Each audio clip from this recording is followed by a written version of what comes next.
Like and subscribe for more interpolate contents. is Congresswoman Jinky Luistro. Congresswoman Luistro, you're recognized. Thank you, Mr. Chair. With all due respect to Attorney Harry Roque. Attorney, for the record, kayo po ba ay may pamilya? Meron po. Maari niyo po bang banggitin ang pangalan ng inyong asawa? Si Myla Roque po. And I understand, Attorney Harry Roque, that your wife, Myla Roque, is likewise a government employee. Do you confirm? Former. She no longer is. She used to be She a used to be. government employee. Yes, ma'am. May we be enlightened, Attorney Roque? Saan po ba siya nagtrabaho before? Well, let me correct, ma'am, your statement that she was a government employee. She was not, because she was a private representative to the Board of Trustees of the Pag-ibig Fund.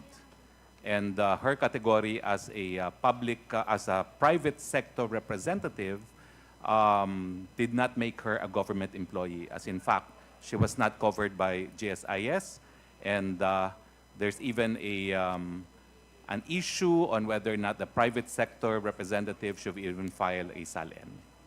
Nevertheless, Attorney Roque, as private representative of Pag-ibig Board of Trustee, what benefits or allowances does she receive?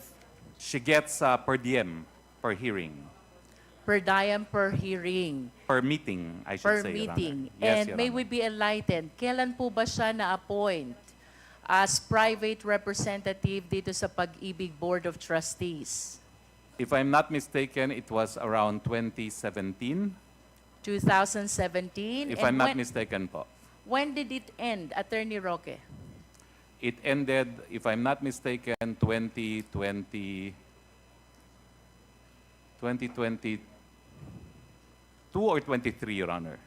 I cannot remember 2022 exactly. and 2023. And you will agree with me that during the time of the appointment of your wife as private representative of Pag-ibig Board of Trustee, the president was then President Rodrigo Roa Duterte. Yes, Your Honor, Madam, Mr. Chair. How about you, Attorney Roque?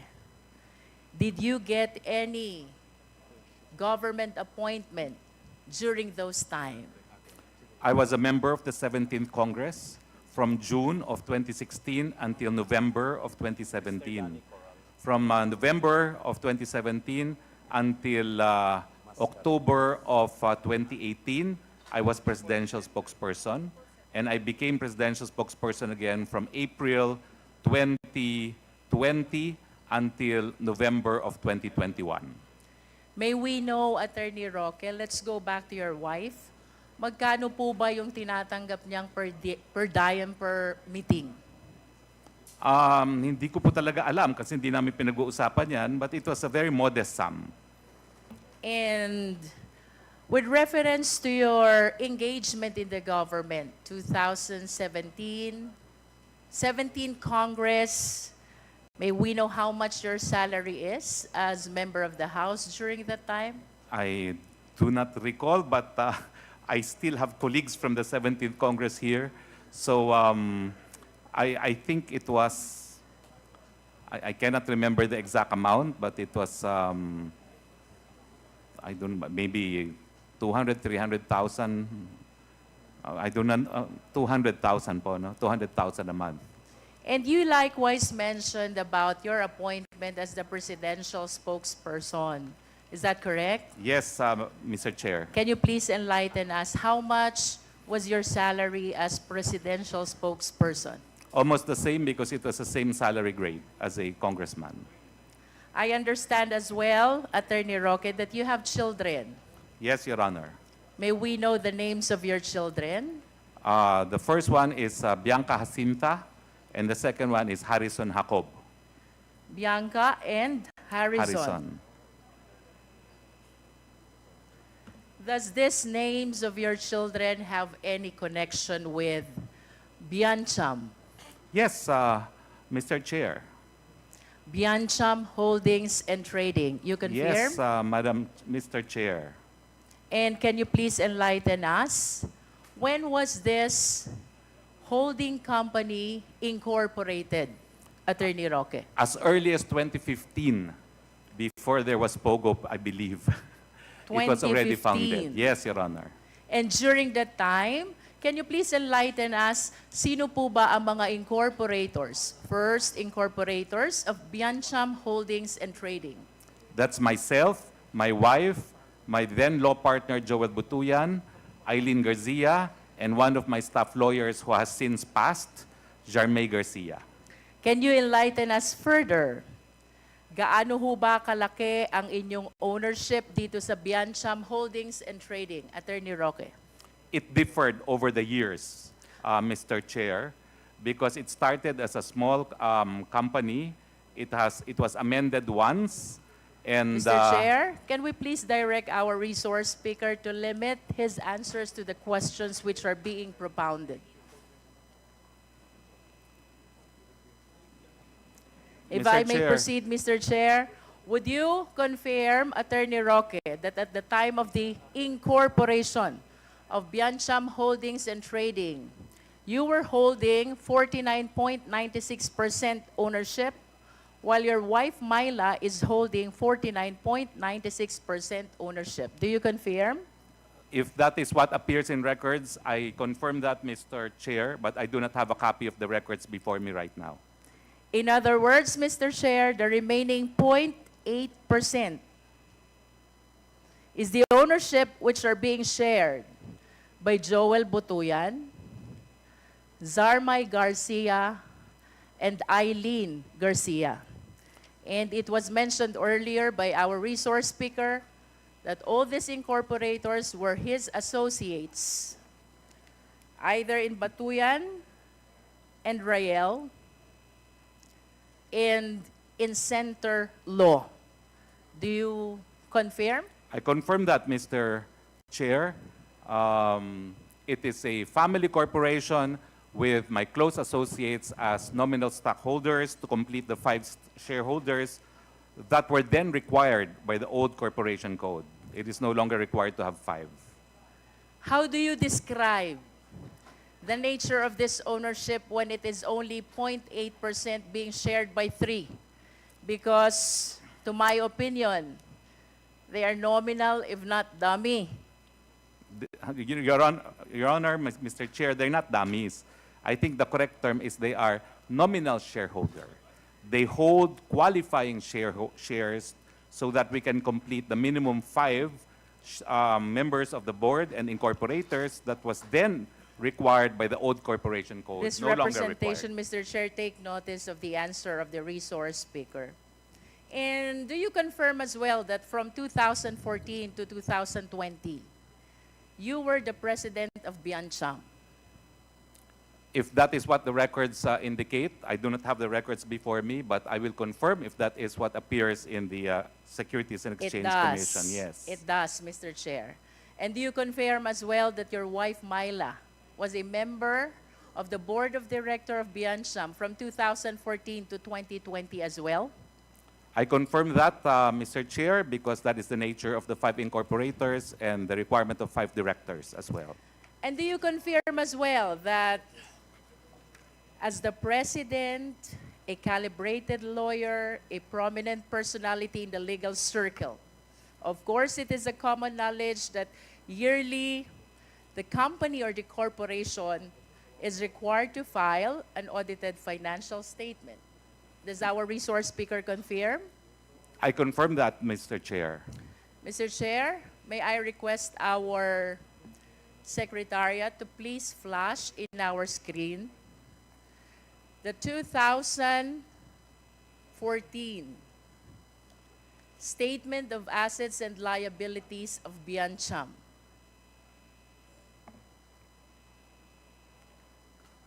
Technical, can you please flash the SAL-N of Attorney Roque? Mr. Chair, I wish to correct, with all due respect, this is audited financial statement of Biancham and not SAL-N. And I am requesting that the page of assets be flashed in the screen. This is 2014. Okay, could you please flash the audited financial statements of that company, technical?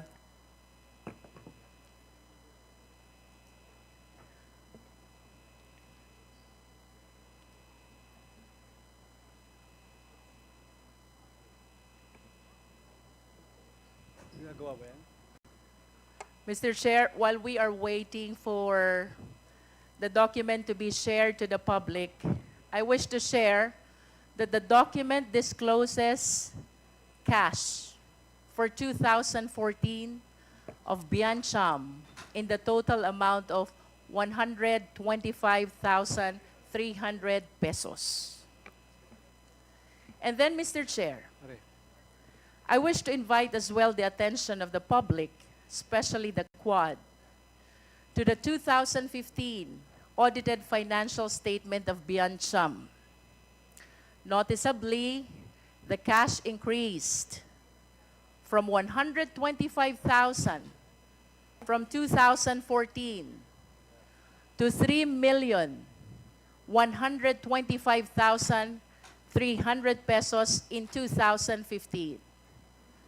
I wish to take note, Mr. Chair, 2014 and 2015 were prior to the administration of former President Rodrigo Roa Duterte. Having seen 2014 and 2015 assets of Biancham, kindly flash the 2018 assets of Biancham Holdings. Could you please flash the 2018 audited financial statement of 2018? For the information of the committee, Mr. Chair, from 125,000 in 2014 to 3 million in 2015, the cash or the current assets skyrocketed in 2018 to 67,775,800 pesos. With all due respect, Attorney Roque, saan po nanggaling itong napakalaking perang ito? Please enlighten us. Nagbenta po ang pamilya ko ng isang 1.8 hectares na lupa sa multinational village, Parañaque. We sold it to the Velarde Group. In turn, the Velarde Group swapped it to the SM Group. And our 1.8 hectares now is where the SM warehouse is located. And can you please enlighten us? Magkano po ba ang pinagbentahan nyo ng property na nabanggit ninyo? Ang zonal valuation po, nung panahon na binenta Mr. namin, Chair, we are asking about the selling price, not the zonal valuation. ma'am, because the selling price is the zonal valuation, it was 12,000 per square meters times... Not at all times, Mr. Chair. No, The yung- zonal valuation is not always the selling price of the property, and that is a common knowledge. Please enlighten the Quad. How much was the selling price of your property, which was the source of your 67,775,800 pesos cash of Biancham in 2018?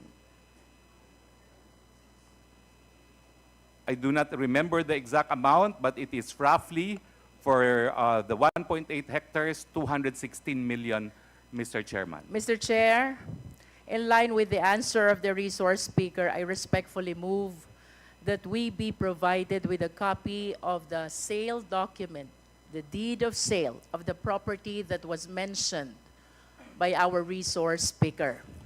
Mr. Chair, Mr. Chair, may I manifest that I have a PowerPoint presentation that I intended to use, and I precisely included in that PowerPoint presentation the deed of sale, Your Honor, of this property of 1.8 hectares in multinational village, Parañaque. Mr. Chair, that will depend on the Quad if he will be allowed to make his presentation, Mr. Chair.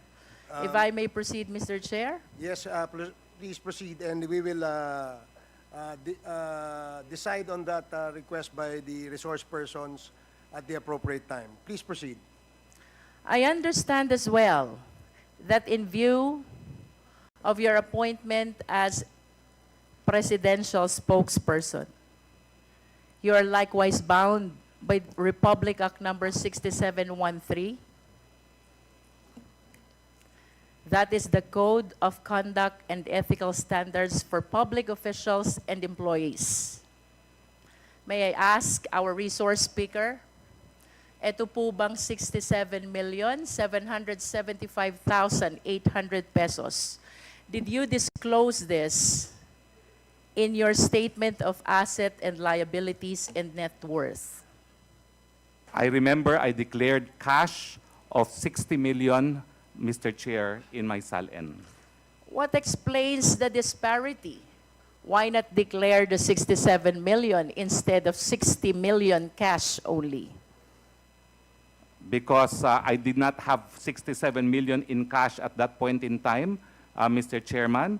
I had other assets, but the cash was 60 million at the time when I last filed my SALN as presidential spokesperson, Mr. Chair. Nonetheless, Mr. Chair, the document reflects the amount of 67,775,800 pesos. This is contained in the 2018 audited financial statement of Biancham as of 2018. And if I may share, Mr. Chair, Section 2, Rule 130 of the Rules of Court, documentary evidence. Documents as evidence consist of writings, recordings, photographs, or any material containing letters, words, sounds, numbers, figures, symbols, or their equivalent, or other modes of written expression offered as proof of their contents. Photographs include still pictures, drawings, stored images, X-ray films, motion pictures, or videos. This representation, Mr. Chair, wish to manifest that we are establishing the amount contained in the audited financial statement, which has disparity to the amount that was disclosed as represented by the resource speaker in his SALN for 2018. Mr. Chair, if I may continue. For the information of the Filipino people, I wish to share Section 8, Republic Act number 6713. This is the Code of Conduct of Ethical Standards for Public Officials and Employees. It states that a public official statement of assets and liabilities, or SALN, includes, among others, all other assets such as investments, cash on hand, or in banks, stocks, bonds, and the like. And I maintain, Mr. Chair, whatever is reflected in the audited financial statement should have been declared in exact amount in the SALN of the resource speaker. If I may continue, Mr. Chair, Republic Act number 3019, Anti-Graft and Corrupt Practices Act, Section 7, Statement of Assets and Liabilities. Every public officer within 30 days after the approval of this act, or after assuming office, or within the month of January of every other year thereafter, as well as upon the expiration of his term of office, or upon his resignation or separation from office, shall prepare and file with the office of the corresponding department head, or in the case of head of department or chief of an independent office, with the office of the president, or in the case of members of the Congress and the officials and employees thereof, with the office of the secretary of the corresponding house, a true, detailed, and sworn statement of assets and liabilities, including a statement of the amounts and sources of his income, the amounts of his personal and family expenses, and the amount of income taxes paid for the next preceding calendar year, provided that public officers assuming office less than 2 months before the end of the calendar year may file these statements in the following months of January. Given these legal provisions, Mr. Chair, both 3019 and 6713, may we ask the resource speaker, did you strictly comply with the requirements of these laws? Mr. Chair, to the best of my abilities, yes, because my last net worth that I declared was 124 million pesos.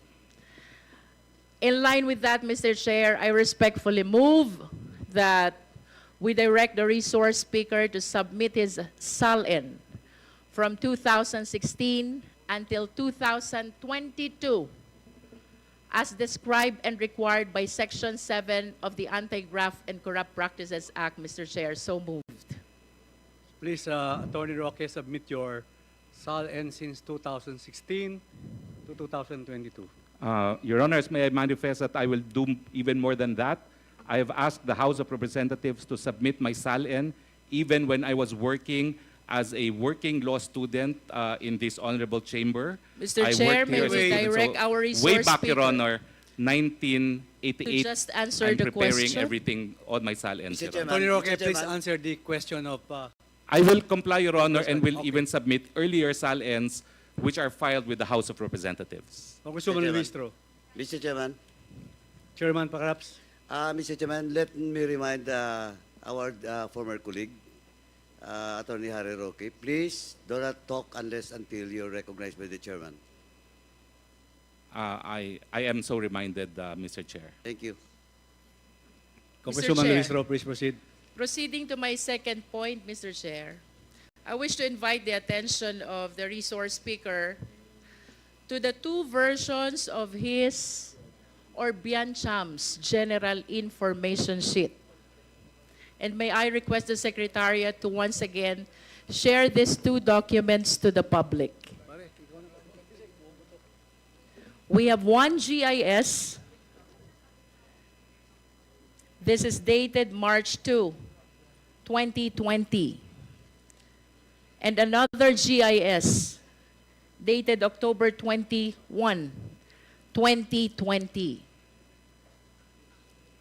If we will compare, Mr. Chair, in March 2020, you still see the name Herminio Harry L. Roque Jr., who owns 98%, and Myla Roque, who owns 21%.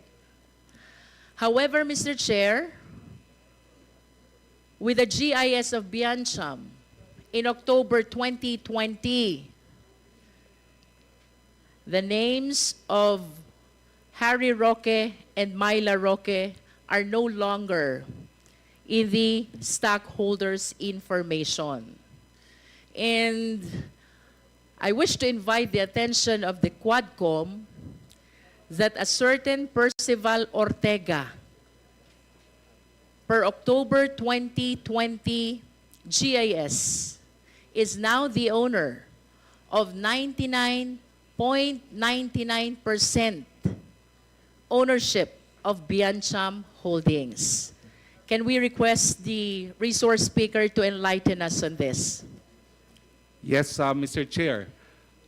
We invested proceeds from the sale of our Parañaque property, the 1.8 hectares, into a real estate project in Bataan, in a corporation known as First Bataan. Now, in that investment, bulk of the cash that we used belonged to an old maid aunt who was living with me, who was also my ward. It was with her consent, although I was officially appointed her guardian, because she believed that when we sold the 1.8 hectares in Parañaque, we should buy land elsewhere, because that is what my grandfather specifically instructed her. So bulk of what we used to purchase the land in Bataan came from my aunt, her share in the sale of the 1.8 hectares in Parañaque, whereas my siblings and I invested our proceeds from our share from our mother's side in the same project. Now, at that time, we had to reflect more or less the true ownership of the property because my aunt would want that already. No? So what we did was we hired one of my friends, one of my lawyer friends who knew everyone, who knew my aunt, who was a retired judge, who knew my brothers and sisters, who knew me, to act as trustee because we were in the process of allocating the correct amount of shares for everyone. Because what happened was when the Parañaque sale happened, two of my siblings did not join us in the investment. So we had to reflect, we have to put it first in the name of a lawyer in trust as we arrange eventually how the property will be divided amongst us. No? Unfortunately, my aunt has since died, and we are now in the process of settling her estate. And so Attorney Ortega stands as trustee representing the estate of my aunt. And that is why there had to be a reorganization which will also have to await final resolution upon approval of my aunt's estate, which is actually judicial because my aunt left a will. Mr. Chair, I wish to invite the attention of our resource speaker to these two documents, notwithstanding the fact that there was a trust agreement between Percival Ortega and Attorney Harry Roque, notwithstanding the fact about the agreement among the family. May I know what mode of transfer was used for the spouses Roque to be able to transfer it to the name of Percival Ortega? In the form of a trust, all of us executed trust agreements to Percival Ortega because he will be eventually the one to divide amongst us the property, also pursuant to what the judgment of the estate court will adjudge. May we direct the resource speaker, Mr. Chair, that we be furnished with a copy of this trust agreement?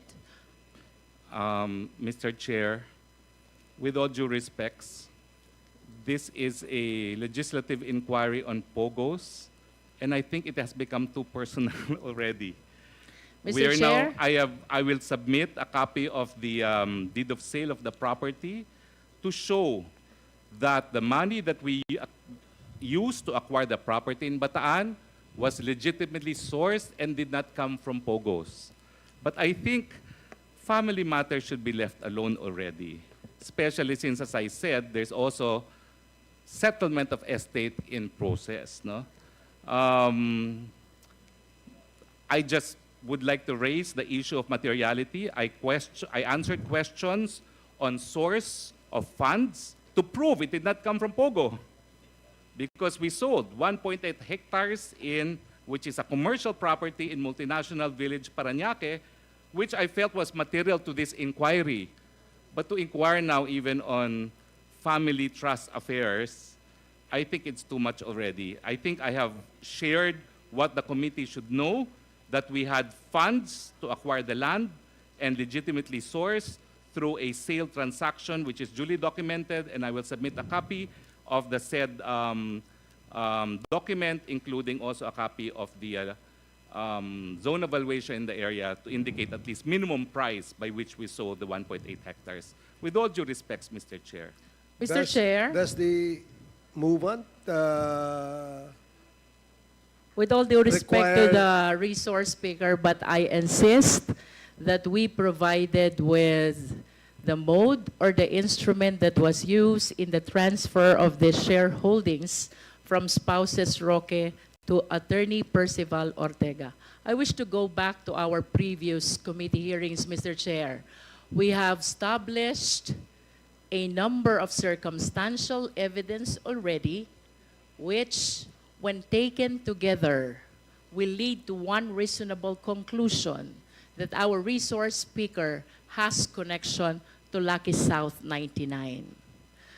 At first, I was surprised by the sudden increase of the assets of Biancham that is coming from 125,000 to 3 million, and then in 2018 to 67 million.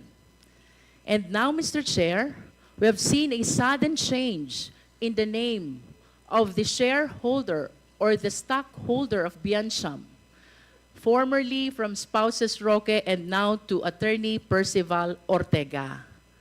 I wish to rule out, to verify, ito po bang mga movement ng pera na ito, after all, he is the one who mentioned na hindi ito galing sa Pogo. Let the Quad verify kung saan nga nanggaling ang mga perang ito, Mr. Chair. Attorney Roque, the Congresswoman Luistro has stated the reason why the document that she is asking from your end is necessary in the investigation that the Quadcom is conducting. With respect, of course, to the funds that are in question, the committee should be convinced, following the questions raised by Congresswoman Luistro, the committee must be convinced that indeed the proceeds of the sale of your property is the one that is now being reflected as the assets of the Biancham Corporation. So I would ask our resource persons to please comply with the request of Congresswoman Jinky Luistro. I will comply, Mr. Chair, but may I be allowed to say that I differ with the good Congresswoman's conclusion that circumstantial evidence have linked me with Pogo. I assert that my relationship with Sandra Ong was a professional relationship, and I think the deed of sale over 1.8 hectares of land will prove where we sourced the funds to buy the Bataan property. Thank you, Mr. The Chair. manifestation of our resource persons is noted. Mr. Chair, Please proceed, Mr. Chair. Congresswoman. should, ma- Is this related to yes, yes. with the indulgence of Please, Congresswoman with the indulgence Luistro? of Congresswoman Luistro. Chairman Abante, you're Should recognized. she make a motion to that, Mr. Chair, in effect? I already moved, Mr. Chair, that Then- he be directed to submit to us the copy of the mode of transfer if that is indeed a trust agreement. Yes, Congressman Abante, the resource persons has stated that he will comply with the request of the Quadcom. As resource speaker said, he will comply. I second the motion. Thank you. So please proceed, Congresswoman Luistro. Mr. Chair, I just want to share to the public that the other and common modes of transfer of these shareholdings are by way of sale or assignment. And if these are the cases or the modes that which were adopted by Biancham, I believe that there is an obligation to pay the necessary taxes for the transfer. I wish to read, Mr. Chair, Section 254 and 255 of the Tax Code as amended. The state can file a criminal case for tax evasion against any taxpayer who willfully attempts in any manner to evade or defeat payment of any tax imposed by the tax code. Given this legal provision, Mr. Chair, I wish to move, or may I move as well, that we direct the resource speaker to submit his income tax return for 2018 declared in 2019. Mr. Chair, so moved.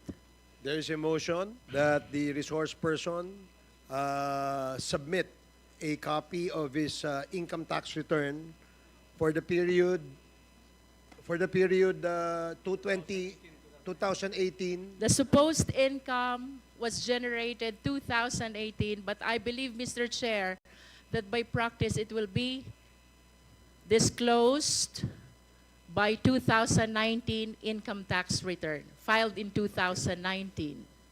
There is a motion, as clearly stated by Congresswoman Jinky Luistro, to require the resource person to submit income tax return on the period covered. Is there Mr. Chair? a second? Mr. Chair, may I inquire? Because the sale of real estate... Mr. Chair, Yes, Congressman Akop. I think we have a motion to settle Okay. before this resource person can speak. Yes, Your Honor. Okay, we will first dispose of the motion and then we will allow Attorney Harry Roque to speak. So there is a motion clearly stated earlier by Congresswoman Jinky Luistro, duly seconded. Are there any objections? Hearing none, the motion is carried. The resource person is required to submit to the committee the documents being asked by Congresswoman Jinky Luistro. Now, Attorney Harry Roque, you're recognized. Thank you, Mr. Chair. I just wanted to manifest that as far as the sale of the real estate is concerned, it will not be reflected in my income tax because it is subject to final tax. So I will submit the final tax paid for the transaction, Mr. Chair, because at this point, my income tax will be irrelevant to the increase of my assets because it was by reason of sale of real estate subject to final tax. Thank you, Mr. Chair. Thank you, Attorney Harry Roque. Does that satisfy?